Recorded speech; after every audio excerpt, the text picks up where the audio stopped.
વડનગર તાલુકાના વાગડી નજીક સાબરમતી નદીની ઘટના। વાગડી સીમમાં સાબરમતી નદીમાં ફસાયેલા 7 લોકોને બહાર કાઢવામાં આવ્યા। એનડીઆરએફની ટીમ દ્વારા બીજા દિવસે ઓપરેશન હાથ ધર્યું હતું। ગઈકાલે મહેસાણા ઈડર વિજાપુરની ફાયર ટીમે રેસ્ક્યુ કર્યું હતું। ગઈકાલે રેસ્ક્યુ દરમિયાન બોટ પણ નદીમાં તણાઈ હતી। ત્યારબાદ એનડીઆરએફની ટીમ મંગાવવામાં આવી હતી।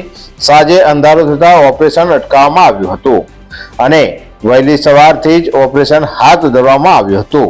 ત્યારે પ્રાંત અધિકારી, મામલતદાર, સરપંચ, તલાટી, પીઆઈ, પીએસઆઈ સહિતનો પોલીસ કાફલો ઘટના સ્થળે ઉમટી પડ્યો હતો। મોટી સંખ્યામાં લોકોના ટોળેટોળા પણ આ ઘટનાને જોવા માટે ઉમટ્યા હતા। એનડીઆરએફની ટીમે ભારે જહેમત બાદ ઓપરેશનને પાર પાડ્યું હતું। 7 લોકોને એનડીઆરએફની ટીમે 2 દિવસે બહાર કાઢ્યા હતા। 7 લોકોને સિવિલ હોસ્પિટલમાં લઈ જવામાં આવ્યા હતા।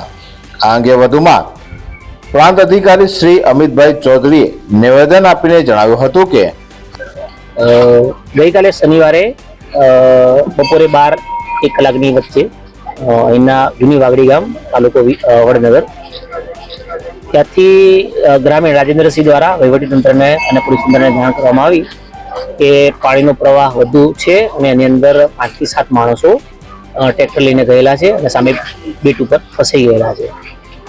ત્યારબાદ તરત તાલુકા વહીવટીતંત્ર અને પોલીસ તંત્ર તરત એક્શનમાં આવી અને જિલ્લા કંટ્રોલ રૂમમાં માન્ય કલેક્ટર સાહેબ અને માન્ય આરએસી સાહેબ એમને જાણ કરવામાં આવી। અહીંયા સ્થળ ઉપરથી ડિસિઝન લઈ અને Mehsana fire team, Idar fire team બંનેને જાણ કરી તાત્કાલિક ફાયર ટીમ પણ અહીંયા 2 થી 3 વાગ્યાની આસપાસ પહોંચી ગયેલી।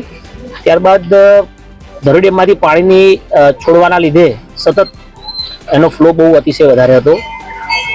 એના કારણે ફાયર ટીમે બહુ જ પ્રયત્ન કર્યા, તેમ છતાં એમને સફળતા મળી નહીં। સતત વરસાદ પણ ચાલુ હતો।